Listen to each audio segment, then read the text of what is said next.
this so well or know it so well, why aren't you doing it? And he goes, have you ever heard the saying, those who do, and those who can't teach? And I started laughing. I was like, man, I can do this. And I appreciate you being 100% transparent with me. And I left that day and I went home, and I was newly married. My wife was 18 when I married her. So she was young. I was young. And I said, hey, I'm done. Like, I'm not going to college anymore. And she looked at me like, now, background wise, my dad is a high school teacher. My mother-in-law is a elementary teacher. My father-in-law was an elementary teacher at the time. So education was a big deal. School was a big deal. And my amazing wife looked at me and said, great, what you going to do? And I said, I don't know. And that's the answer that none of us like to have. But gold's never afraid of the refiner's fire. And I know you guys know that. But anytime you're under major pressure is when most people perform at their highest level. We don't like it, but that's when we perform at our highest level.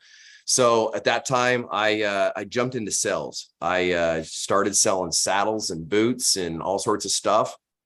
And I started my sales. I won't bore you on the sales things I did. Then I got into marketing, ended up working for a TV station. And I learned what agencies were doing back then. So there was agencies just like there is in the internet marketing world. There's agencies that buy TV, radio, newspaper, all that for certain companies. I understood the agency model. I understood I was not an agency, but I could do the same thing for those clients. So I went after all these agencies' book of business, and man, were they pissed. And I mean, pissed, because they've been in the space for years. I was a young guy. Anyway, if you know that world at all, you know exactly what I was doing, which was not good. I had no clue because I was ignorant to that, but I got schooled in a quick hurry. Long story short, that built me into who I was. I was the number one sales executive, had more annual contracts than anybody else. From there, I exited that because, anyway, that's a whole nother story in itself. Went into real estate. So you were working for these agencies, and you're like, I could do this, and you just started poaching. No, I didn't poach at all, really. I was working for a TV station. I just knew the agency clients. So I just went into them and said, hey, this is how you do all that this agency is doing for you. If you buy me, you still need radio. I don't care that you buy radio. Here's how much you need to buy, when you should buy it. Here's how you buy newspaper. And this is when the month you should buy. So it was kind of poaching, but really like more education. Well, they'd sign their annual contract with me, but I didn't help them. Like, I couldn't do any of the other contracts. I just suggested. So they started doing my method. So they didn't need their agency. Got it. Anyway, that was kind of it. Their agency, like a consultant. It's kind of consulting. Yeah. So, but I made a ton of money off of doing that. Then I went from there in real estate, owned a real estate company, mortgage company, and a for sale by owner. I knew if I owned the whole ecosystem, I could kind of funnel them where I wanted them to go. Did really well with that. Then I got into international sales, started selling internationally. Then I got into reformulated fuel lubrication sales. Then one day I bought a company. Long story short, it was international. Everything went to hell in a handbasket, lost everything. Laid in my bed for a week and had a gun to my head, ready to die. Like, I was in the worst position. I'd lost millions of dollars and was upside down now, millions of dollars. And it was the worst nightmare of my life. And I had a buddy that was in the internet marketing space. This is 20 years ago, basically 19 years ago. And he said, let me show you the way. Don't go back into the reformulated fuel lubrication space. Flew out, helped him on a project, and then started a company called Robert Jones Beauty Academy.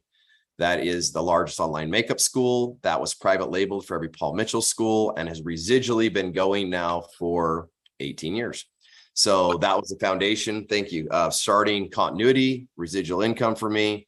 From there, that gave me the resources to start other projects, start bigger things, get in the e-com space. If you know e-com is awesome, but very cash capital, like takes a lot of capital to keep it going. So the makeup school paid the bills. That let me expand everything else, which is the 10X award right there. It was through e-commerce. The other ones are coming right now. They're through Robert Jones, through I don't remember. Anyway, and then my coaching program, stuff like that. So luckily, that's kind of what took my whole thing that way. From there, that kind of give you background on. Yeah. Business. Yeah. Can you go into a little bit how when you lost it all, like what was that like for, your family and your relationships, because I know that's balancing entrepreneurship and relationship is often the hardest part about being successful in this game.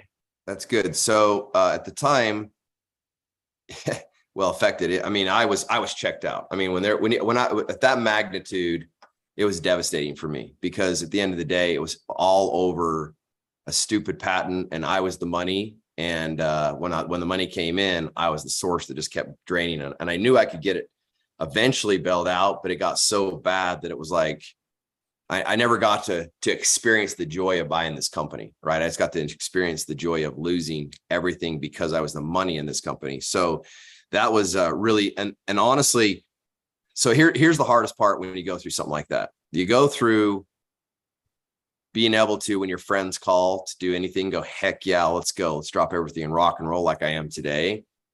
To your friends want to invite you, but they don't invite you because you can't afford to go. It's not, and that's where people get messed up. They're like, oh, they're not real friends. No, that's not true. It's not true. You don't want to put your friends in positions that are horrible for them. You know, and it's not that they wouldn't pay for us. You know, some of them did, and we would go on things, but man, that even makes you feel like, oh my gosh, are you kidding me? Just to hang with my friends, they got to pay for me now to go be with them. Like there's this emotional roller coaster. And here's the deal, like, as much as it affects your family, if you're not stable, nothing is stable. And it's like when people talk about relationships, all you got to do is go back to yourself. Every relationship comes back to you and where you're at. And if you're not whole, there's no relationship whole. Your marriage, your friends, your everything, because you're just not where you need to be. So yeah, it affected my kids. It affected my wife. It affected everybody, because you don't just lay in the bed wanting to be dead and not have affect everybody. What do you mean that you were the money source? What were the others? What did you mean? When you invest in a company, you buy it and there's no money there in the company. That's why I was buying it. They were cash depleted, right? They had a whole bunch of stuff that needed. So they paid that bill first, which was $1 million.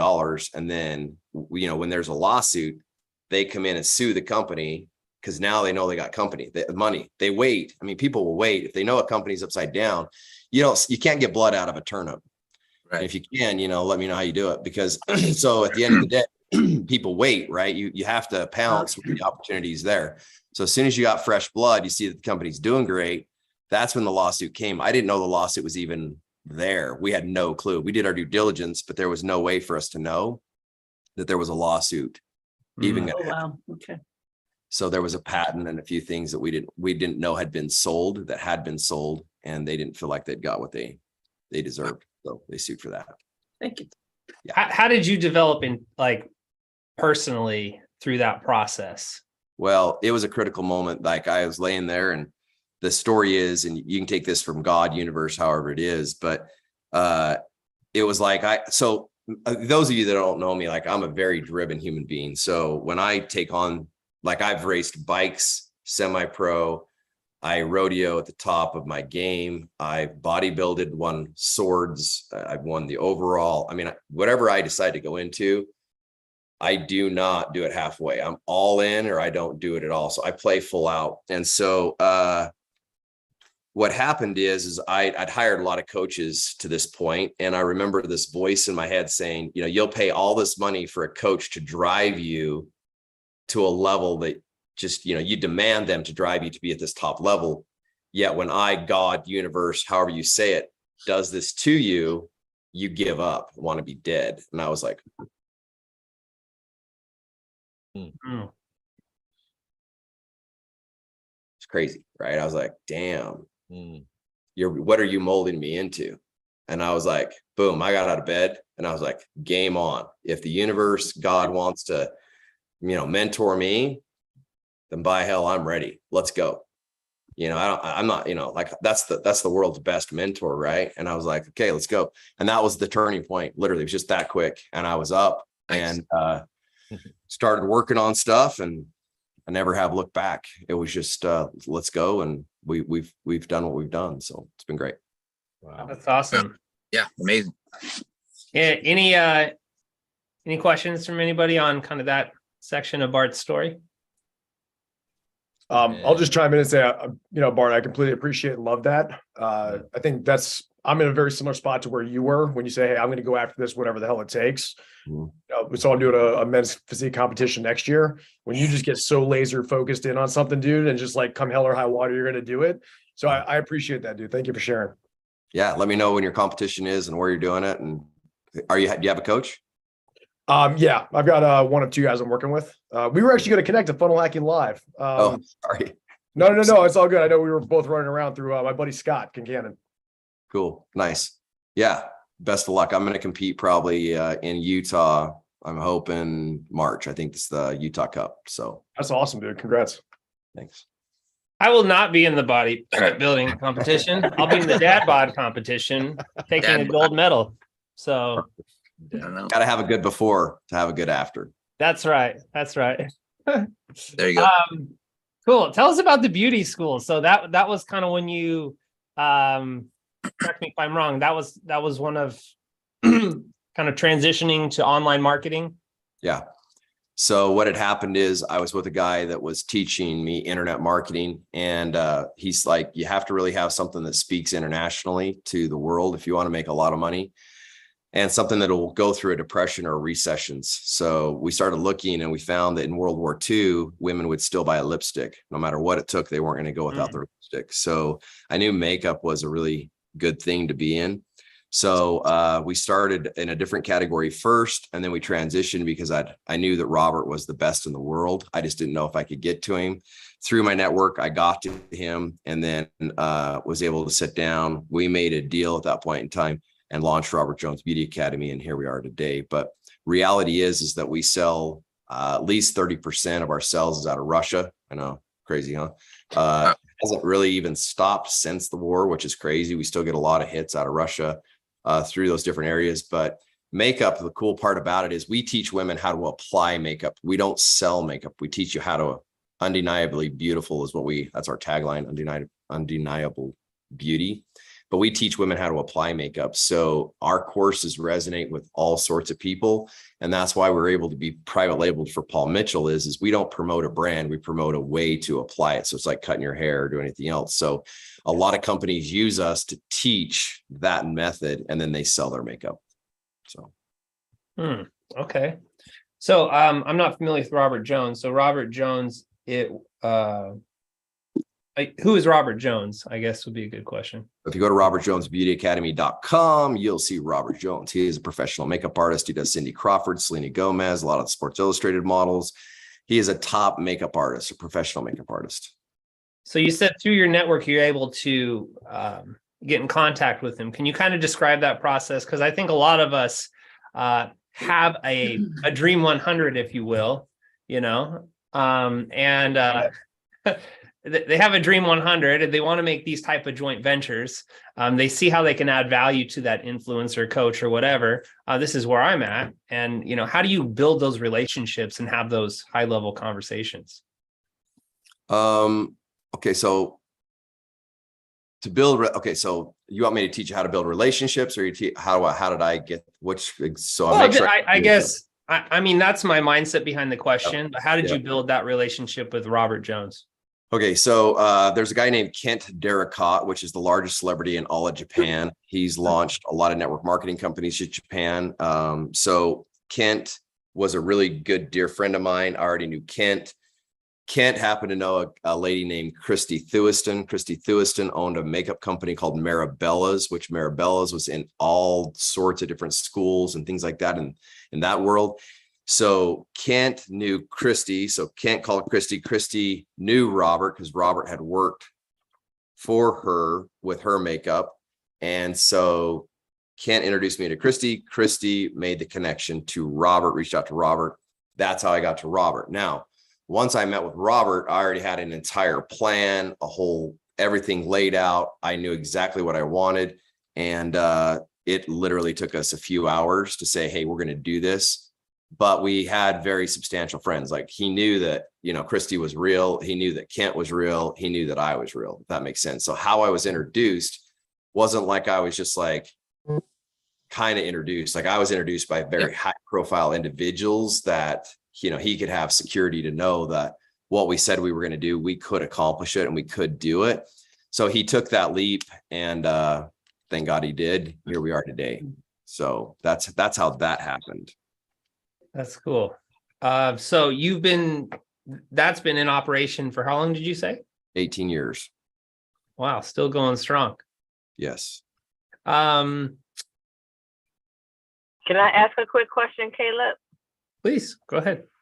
Because it was tagging off of what you asked, so it's kind of in the same vein. So, sir, you asked Caleb the question, do you want me to show you how to build networks or tell you what happened? So I'm going to ask more about the show, because it seems that a lot of what I see happening is because of who you know. So how do you get yourself in those circles? Like, I've learned a lot because of who I know. I knew Eric, who introduced me to this group, who introduced me to, now I know Caleb, and it's made a lot of difference. So can you talk about how important it is to build a network system to be able to meet those high level people? So do you go, which do you go by Dawn Marie, or do you go, what's your name, ma'am? Dawn Marie. Okay. So, number one thing is your network is your net worth. There's no doubt. A lot of, everybody says that, easier said than done, to be frank with you. But the number one thing I have always found in my network, if I can teach anybody anything about a network, is we always ask, how do I serve these people, when we ought to just be serving these people? Don't ask. Like, if you have a skill set, like for instance, a lot of people with me, the people who really grab my attention are the people who all of a sudden are like, hey, you've got an accountability group that's going, it's doing this, this, and this. I had this programmed, or I had this done for you, just so it makes a difference in your business. I'm like, who the hell are you? And where did you come from? Like, I love you, right? Instead of what most people do when they want to come to you, how can I serve you? What can I do for you? It's like, I don't freaking know. Like, what do you want me to ask you to do? Go program a damn thing? I don't know. Like, there's a million things I could tell you to do, but that doesn't going to create a friendship. Right? Mm-hmm. Actions. Here's a statement that's always the truest thing ever in all my friends. Actions speak louder than words. Okay. So now if you're wanting to know how you get into rooms, like a lot of the rooms I buy myself into, I don't have an ego in that. Like, if I want to meet you and you're going to be somewhere, I will track you down and I'll pay to be in that room, and I will figure out a way to get introduced to you. But always know the value that you want or what they need. Because here's the thing. I made a post on this on Instagram yesterday. So if you watch my stories, you probably heard it. Here it is. Mary Kay Ash was brilliant, absolutely brilliant. She said one thing that I've stuck with my entire career, and it's this. She said, every human being has a little sign around their neck that says, make me feel important. Yeah. Wow. When we're networking, there's only one thing we have to think about, is make me feel important. So I don't know if you guys know who Law Payne is. Law has done more through ClickFunnels, more money through ClickFunnels than any other human being. Right. Think about that. He's run more money through ClickFunnels than any other human being. He spoke at my event. He gets to my event, shows up. Now he's speaking for me, just so you know, paid to come by himself. I didn't pay him to speak. Flies to my event. He's going to speak, gets on stage, buys me a Louis Vuitton bag, buys my wife a Louis Vuitton bag, hands them both to me and says, thanks for the opportunity to speak on your stage. Now, do you think when Law asks me for a favor, what's going to happen? You're going to You're generate. on it. Yeah. I'm going to jump through. Like, okay, Law's calling. I got to go, guys. I mean, like, you know what I'm saying? So understand that he has millions, literally shows his funnel while he's sitting on my stage. He made almost $3 million speaking to my crowd that day. Wow. In one day. Okay. Yet he's there talking. But before that, let's go back to how that started. We were standing in our line getting our 10X awards. And I looked at him. I said, dude, next time you come, I need to alter that suit for you. Well, you got preface this. I dress Russell Brunson for all events. I dress a lot of celebrities. So I'm a stylist. Kind of a side note. Like, I know there's a lot of things here. I was like, what the hell does this guy do? But anyway, I do dress people. Looked at him. I said, dude, next time, like, let me get that suit tailored. And he started laughing. And so we started talking from there. He had a project he was working on that I figured out. I jumped in for free every day and helped him do his first NFT launch. And I just kept serving him as much as I could. Had an event come up. He found out I had an event. He flew to my first event, served him as much as I could, just blessed his life. He blessed my life immensely. And that's how our friendship started, so that's how that started. Russell Brunson, how I became best friends with Russell is literally by, I joined Inner Circle and I just served my butt off to make sure that he knew that I wasn't there, but to be a true friend.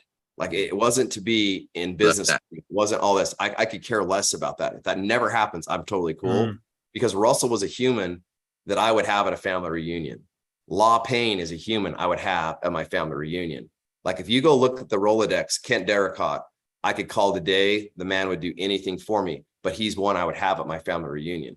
That's how I look at true friendships. Friendships are hard, you guys. They take time.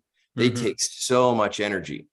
So you have to remember that. You have to pick the battles that you really want. And they've got to be people you truly want to go to battle with, because at the end of the day, it's not always going to be easy for them. So I don't know if that helped you, but the biggest way is you either pay to get in the group, you serve your butt off to get in, or you stalk the shit out of them and you start to really just do anything you can to make a difference. So I've done things from, there was a gentleman I wanted to be really good friends with. So I listened to his podcast all the time, and he said, hey, look, I do my podcast after I go to Starbucks.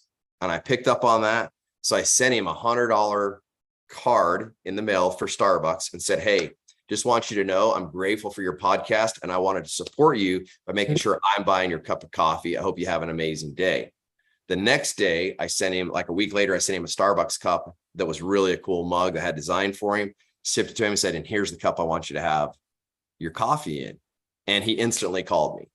And he's like, dude, I just want you to know nobody has ever listened to what I was saying and how much this meant to me. I was super grateful. I said, dude, that's awesome. I'm glad. He goes, well, what do you want? I said, nothing. Your friendship. I want you to know how grateful I am you put content out. And if I can serve you, I'm grateful to you. As far as you serving me, you're doing it every single day. Thank you. He goes, no. Tell me more about you. I said, well, this is what we do. But honestly, I don't have, he goes, he did a big shout out for me on a deal. We became really good friends, and we've just grown from there. I mean, I can tell you all sorts of stories that way, right? I had a buddy that he was a huge doctor, wanted to climb in Nepal. So I bought him a Hypoxico tent, put it in his room, helped him set up. I wanted him to make his goal. I went hiking with him, and I didn't want to hike with him, but I hiked with him to make the difference. Well, I can call him today and say, hey, my son's got this medical issue. Man, the best doctors in the world. He's got them on the phone. They're there. They're ready to rock and roll, but I didn't need anything. I just wanted to be his friend. So what I hear you saying is you do something that a lot of people don't do, and that is you pay attention. It's like if I know you're hungry, I don't need to ask if you're hungry. Let me just serve that you're hungry. And then, it's a little bit of the opposite of closed mouths don't get fed. But then how do you draw that line of, and I think I know, but how do you draw that line of serving? I know that I have something that could serve you, but then we're giving it away for free. So, or do you give one thing away, but that's not what you do? So can you talk about how you do that fine line? Yeah, that's a great question. Or what question. appears to be a fine line to me. Yeah, I love it. So you may not like my answer, but I'm going to give you the answer that I have for it. Okay. So I'll never forget. I was in Chicago, and I was with a really good mentor of mine, and we were walking down the street, and there was a person who had a sign that wanted money. Right. And we've all seen that. So I walked up to him and I handed him, I think it was like $40 at the time. And I wanted to see this human, right, not in the place that they were at. So I handed him $40. I watched this person get up, liquor store right next to him, walks right in the liquor store and starts to buy liquor. I was pissed. I was so pissed. And this is where everything changed in my life. A buddy of mine looked at me and he said, hey, I just want to ask you a quick question. I said, okay. He goes, did you give that money with intention, or did you give it to give? Yep. I said, so good. Well, yes, I had intention. I had intention. He goes, I didn't hear you tell them your intention. I only saw you give them money. And I was like, holy shit. So it was like, okay, so what am I doing in my life that I'm giving with expectation? A lot. Okay. I'm not expressing the expectation. So therefore, if you're trying to be friends with me and you have an expectation of making money because you're going to give me something, then you got to tell me. If not, you don't care what you're giving me. You'll serve me until the day I die. You'll serve your kids till the day you die. With no hopefully the expectation is they become good kids, but you're not monitoring that every second. So depending on what you're creating the relationship for will depend upon how you look at that. But if your expectation is, hey, Bart, I want to give you this for a month, 2 months, I'll serve my head off. But at the end of the day, my expectation is I would like for you to email your list, connect me if this is the right thing to so-and-so, da-da-da-da-da. That's a different give than, hey, Bart, I think you're a rock star. I just want to give this to you. You don't give a shit if I ever log into it at that point because you don't care. You're doing it because you want to do it. Does that make sense?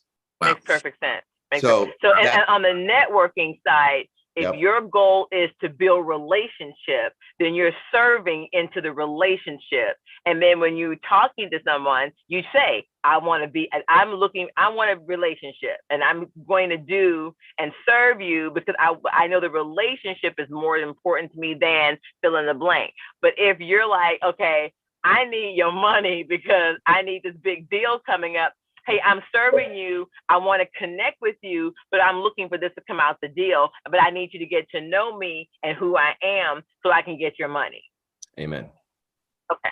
I just want to speak to that. When Bart and I are still getting to know each other, but Bart, when I first met you in 2021, first of all, when I met Bart, on him being a stylist, he had this sharp, like checkered suit with this Gucci B. I didn't know what a Gucci B was, but I'm like, I remember.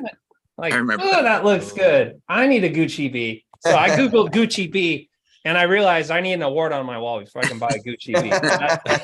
That's a side note. So anyway, when I first got introduced to Russell and ClickFunnels about 2019, I was doing a junk removal business. And long story short, I read .com secrets and I realized I didn't have a value ladder, that I was basically, my whole business was paying for customer acquisition. I'm like, how are we doing 12 grand a month, but I have no money in my pocket? This is stupid.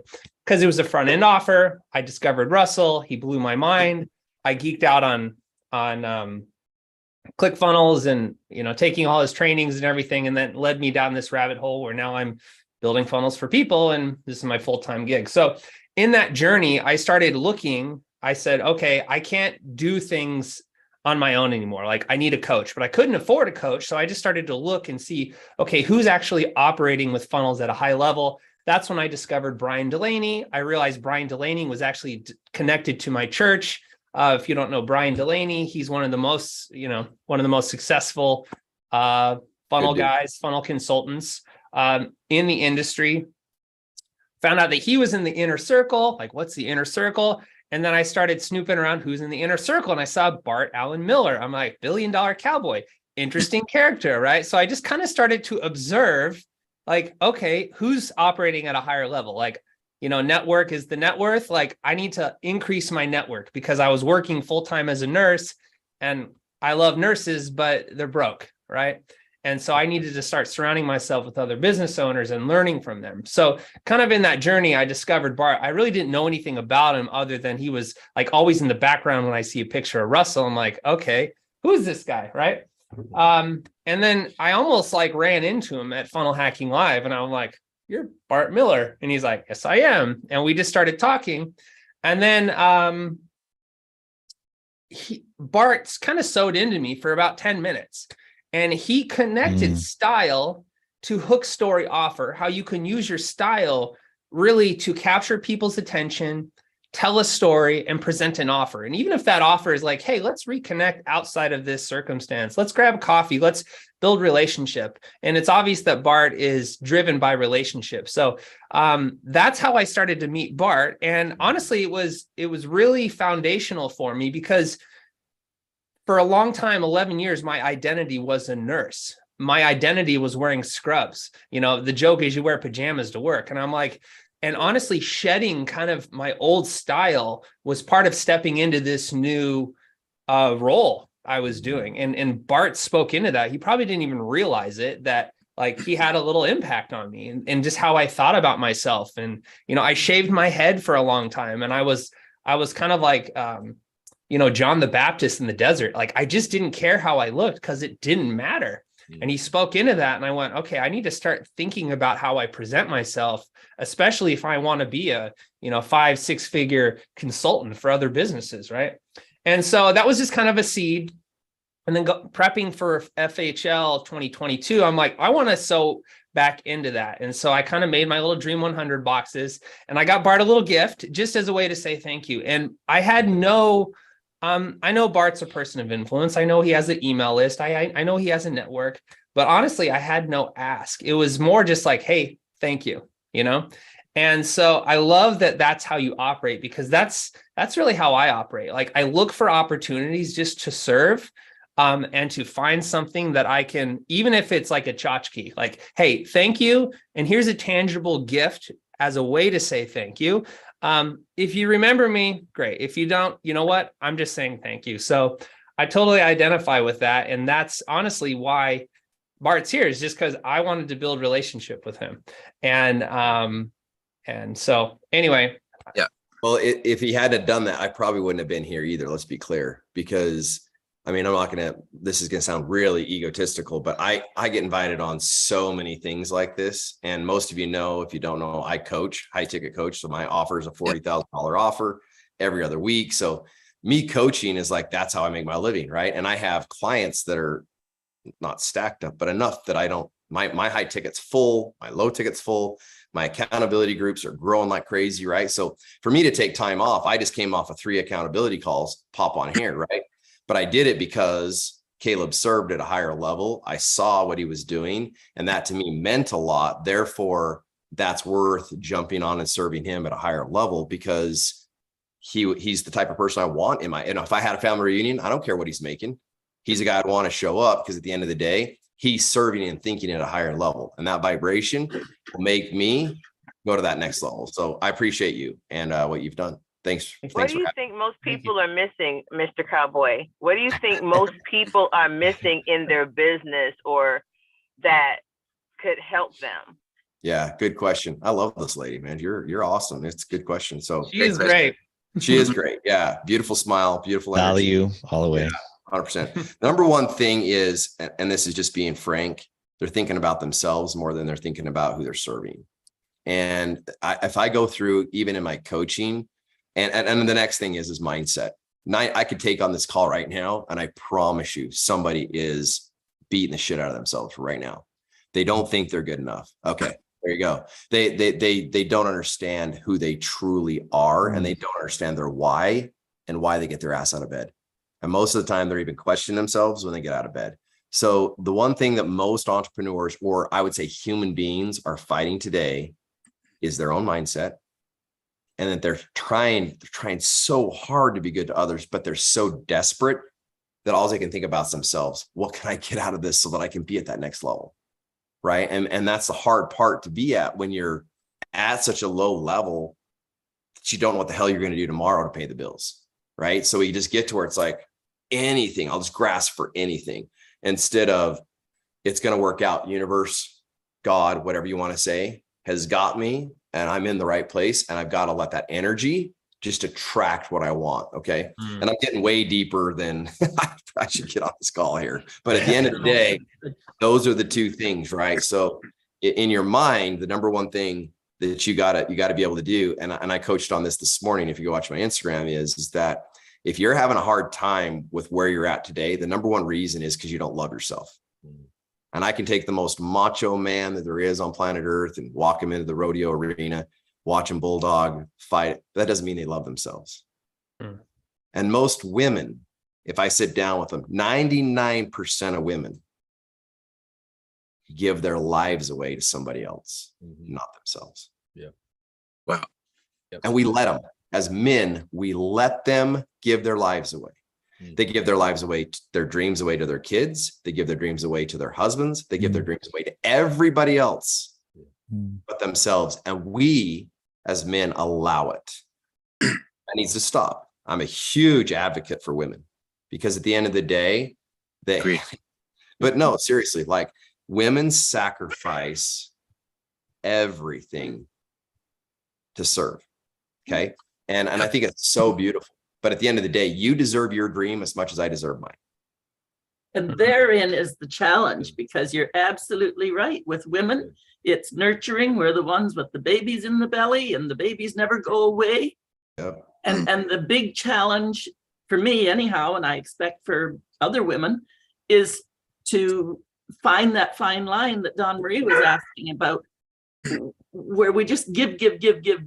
And how do we turn that around and make the offer where we're expecting to also get paid? In other words, attracting people who want to pay, because that's the thing to do. And so it's like earning respect or expecting respect. Respect is earned. It's demanded and commanded. And it's so many fine lines. So we just keep learning and learning and learning till it turns you gray. Right. Well, I agree with what you said, Mr. Cowboy. I think that some people, that they don't recognize that even when God said, let them have dominion, the them was the female. So that female walks in the same level of dominion that man does. I don't think they were ever meant to really be separate. So when she understands, That's even that I walk in the same dominion that male does. I mean, I can call things into being and so forth. So the last thing I want to ask is, what is your favorite color? My favorite color? A good one. And then I'll be quiet for the rest of the morning. I'll just talk. I hope you're never quiet. Don't make any promises you can't keep. That's good. Yeah. We don't want you to keep my favorite quiet. color right now is purple. So and that changes, but I love the color purple right now like crazy. I think it's a very, I don't know, there's a lot of power in that color for me right now. So, but back to where it's at is mindset, and for women to really, and here's the deal with men. A lot of men don't love themselves. That's where we need to go there too. If men loved themselves at the level that they should, and they would realize that all men have a feminine energy and they have a male energy, and all women have a male energy and a female energy. And, people ask me all the time, and this is going to get really deep and probably not needed, but I feel like I'll share it with you anyway. So there you go. Come on, bring it. The number one thing when people ask me, how do you style? How do you do the makeup world? How do you do all that? And it's because I'm able to understand the feminine energy that lives inside of me, the creation, the manifestation, all that energy, right? At the same time, how can I turn around and jump in an arena and be the man of all men? Like literally have that image and have a temper that's like, I need to calm down and just, all that stuff. It's because I understand the alter ego effect. And if you haven't read that book, Alter Ego, you should go read it. But at the end of the day, there are certain things that we all need to allow ourselves to be. There's nothing funner than being that man on stage that's just ripped and just, you want that woman to lust after you and just be like, oh my God, it's so awesome. At the same time, there's that whole other side of you there's nothing that being so tender and amazing and understand that feminine energy that can be so erotic and crazy in life, So I think that's the thing for all humans to understand is we are one, no matter if you're a male or female. But if you don't love yourself, I would challenge all of you to go in your bathrooms, tell your significant other what you're doing so they don't freak out. Take a thing of lipstick and just write, I love you. And that's all I wanted to say is I love you. But look yourself in the eyes. This will be very hard for some of you, but look yourself in the eye 10 times and tell yourself that you love yourself. Good. Then repeat yourself, I am good enough.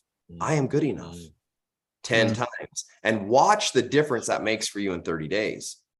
Because if you're struggling with depression, if you're just struggling with life, if you're struggling with your finances, a lot of it comes down to you don't love yourself.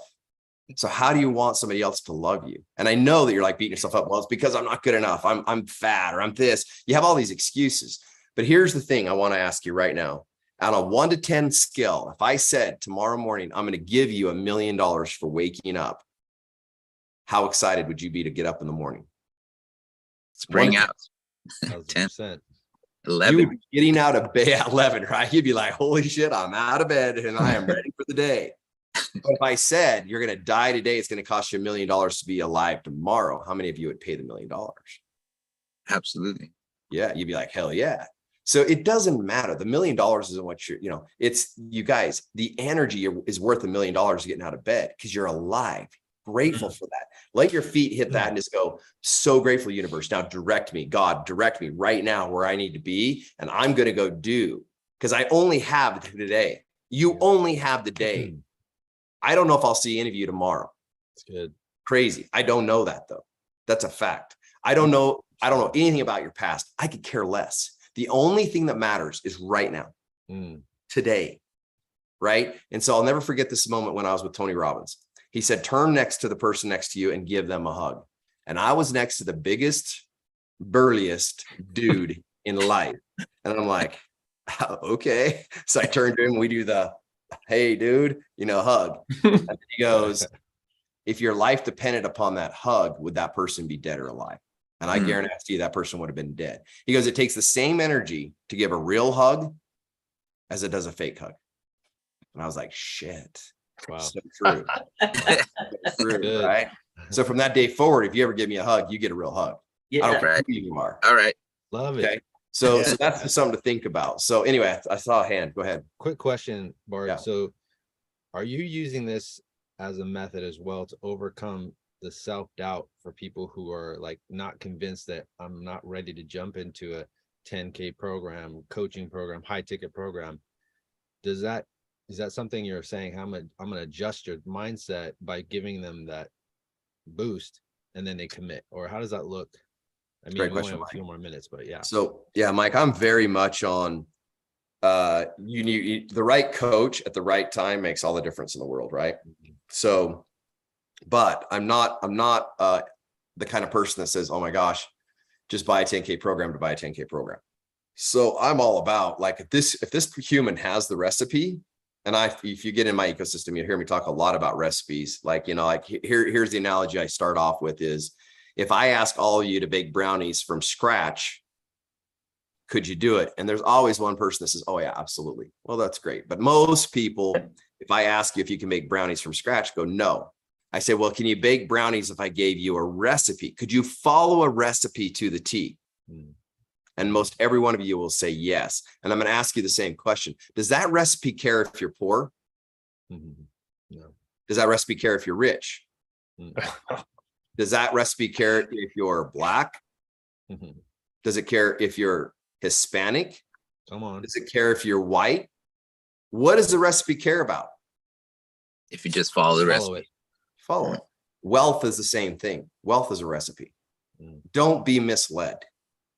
Good. People who make money are only following a recipe. No different.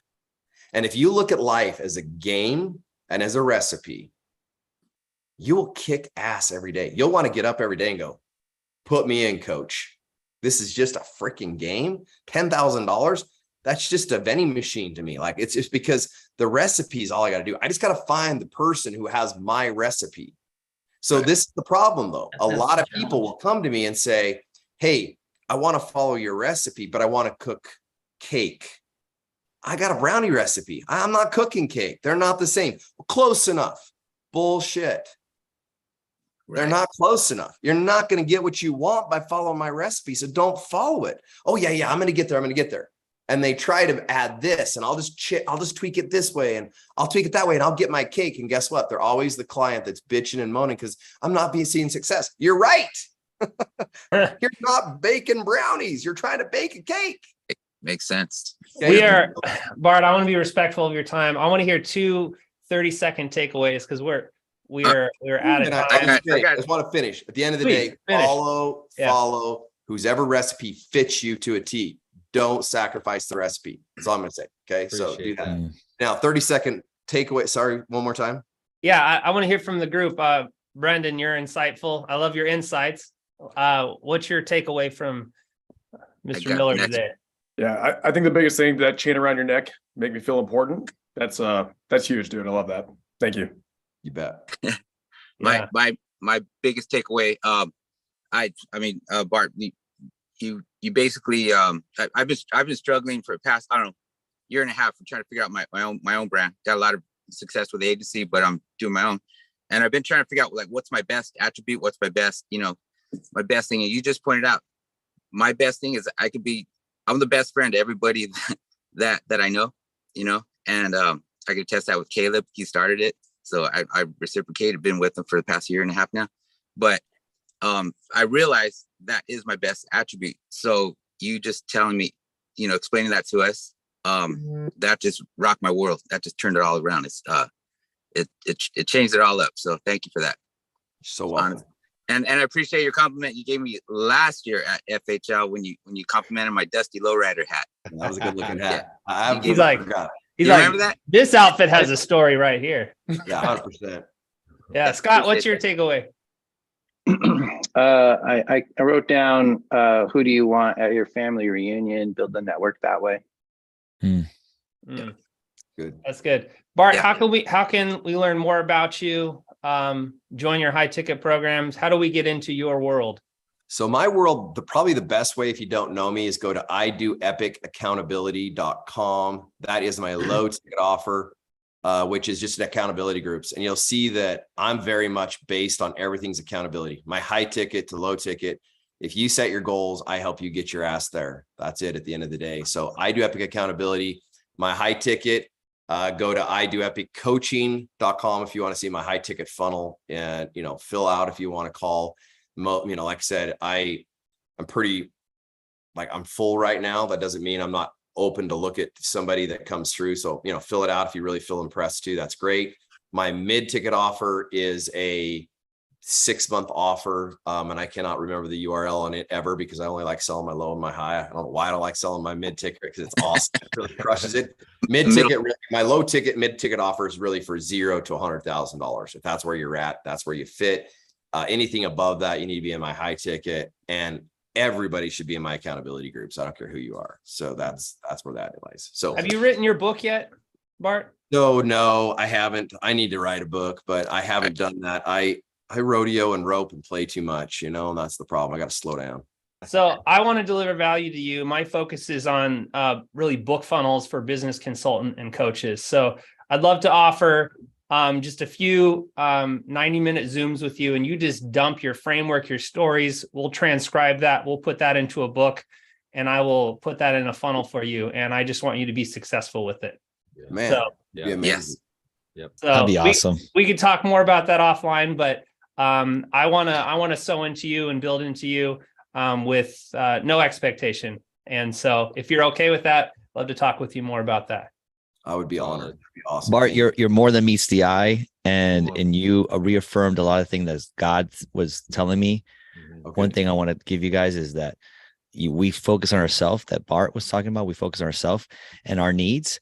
But when God was speaking to me last week, when we focus on his needs, and he knows what's better for us and has a bigger vision than we do. Amen. Things get taken care of for us. And that's all I want to say. Amen. All right, Bart. I want to know, since we were to bring our cowboy hats, if this qualifies. Oh my gosh. Yeah, Calgary Stampede, baby. Are you, Yeah. are you in Calgary California, Stampede. Cowboy? What's All that? Wow. But All I right. don't know. We're Are out you of in time. Bart, California? thank you so much, Bart. We appreciate you. We Yeah, hope to thank you, have you Bart. on again in the future. Thank you. Hey, Yes, is it honor. worth mentioning to you that you are that I am possibly the only male professional dancer who has gone into this business who you will have met. Yeah. I don't know. I love it. From the modern dance world to an epic clogger who lives in Asheville, North Carolina, named Ira Bernstein. Yeah, I did do modern dance. It ripped the shit out of my feet. It hurt so effing bad. I was like, I'm never doing this Wow. again. I did that for a living, for traveling around the world on TV shows and stages for So 20 cool. years. Oh, that's so cool. So All nice right. to meet you. We are way out of you. time, Lies Bart. are We'll well let you go. intended. Thank you so Love you, much, Bart. Bart. Love you, Eclectic man. bunch we are.